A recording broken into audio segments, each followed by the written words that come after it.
Ever wondered how to make your visuals dance and leap off the screen? Alright, let's dive into Adobe After Effects and learn how to bring your ideas to life with animation.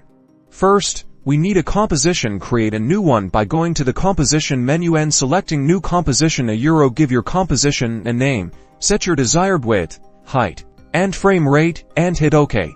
Now let's create something to animate. We'll start with a shape. Click and hold the Shape tool in the toolbar and select Ellipse tool or any other shape you like. Then, draw a shape on the Composition panel. The secret sauce to animation is keyframing. Select the shape layer in the timeline. Let's animate the position. First, click the stopwatch icon next to position in the shape's properties. This creates your first keyframe. Now, move your timeline indicator few seconds forward. Change the position of the shape by dragging it in the Composition panel. Notice that After Effects automatically creates a second keyframe. Press the spacebar to preview your animation. See how your shape smoothly travels from point A to point B.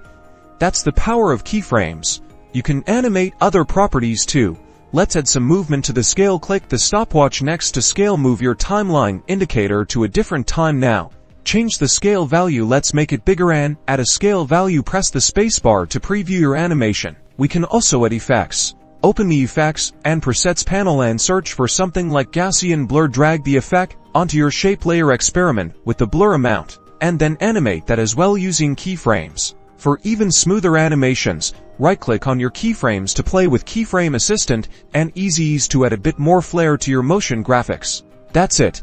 You've learned a fundamental motion graphic animation technique inside After Effects. Now, go forth and create amazing motion graphics that'll wow your audience.